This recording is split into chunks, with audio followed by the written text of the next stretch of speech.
Il n'est pas nécessaire d'avoir toute la connaissance du monde ou de l'instruction pour demander un héritage terrestre.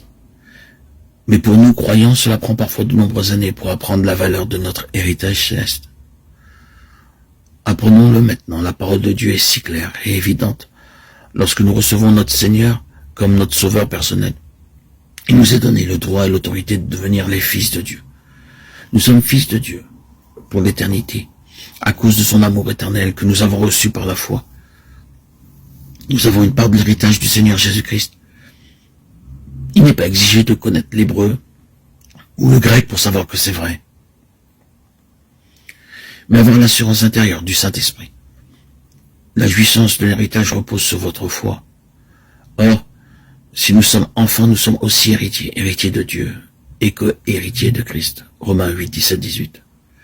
Alors, automatiquement, vous pouvez dire aussi, je suis l'héritier de Dieu et le co-héritier du Seigneur Jésus-Christ. Nous ne pouvons pas comprendre maintenant la pleine signification de cet héritage, mais nous savons que le jour vient où nous connaîtrons tout à ce sujet. Un petit garçon sait que son père possède des biens et de la fortune. Mais si vous le questionnez sur le nombre de terres, de propriétés et de richesses que le père a, il répondra « Je ne sais pas. Il est trop jeune pour savoir cela maintenant. Lorsqu'il parviendra à la maturité, il sera capable de comprendre toute l'étendue des positions paternelles et des possessions qu'il a. Aussi, alors que nous ne pouvons pas comprendre maintenant notre héritage, lorsque nous verrons notre Seigneur face à face et lorsque l'œuvre de grâce sera parfaite, nous connaîtrons toutes choses. Vous devez croire que vous êtes appelés et choisis pour un grand et éternel héritage. En recevant Jésus-Christ comme notre Sauveur et Seigneur, nous entrons dans une pleine participation spirituelle. En premier lieu, nous devenons participants de la nature divine. 2 Pierre 1, 4. Deuxièmement, nous sommes participants du Saint-Esprit. Hébreux 6, 4. Troisièmement, nous sommes participants de la sainteté de Dieu. Hébreux 12, 12.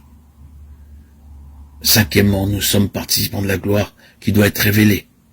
1 Pierre 5, 11. Sixièmement, nous sommes participants à l'héritage des saints dans la lumière. Colossiens 1, 12. Septièmement, nous sommes participants du Seigneur lui-même. Hébreux 3, 14. Quelle merveille d'être participants de l'héritage céleste de Dieu. Notre Dieu d'amour nous a choisis pour nous placer et nous faire goûter cet héritage spirituel incorruptible, glorieux. Vous devez croire que vous avez une part dans cet héritage. Beaucoup de croyants pensent que le salut, c'est seulement aller au ciel, que Dieu est miséricordieux, qu'il pardonne les péchés, et qu'ainsi ils peuvent aller au ciel.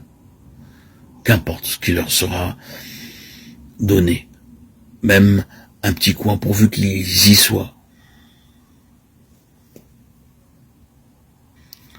Vous devez réclamer votre part et en jouir par une vie triomphante. Et ne pas vous laisser tromper par l'ennemi, le diable. Le Seigneur lui-même dit dans Apocalypse 21, 7, celui qui vaincra héritera ces choses. Je serai son Dieu, il sera mon fils.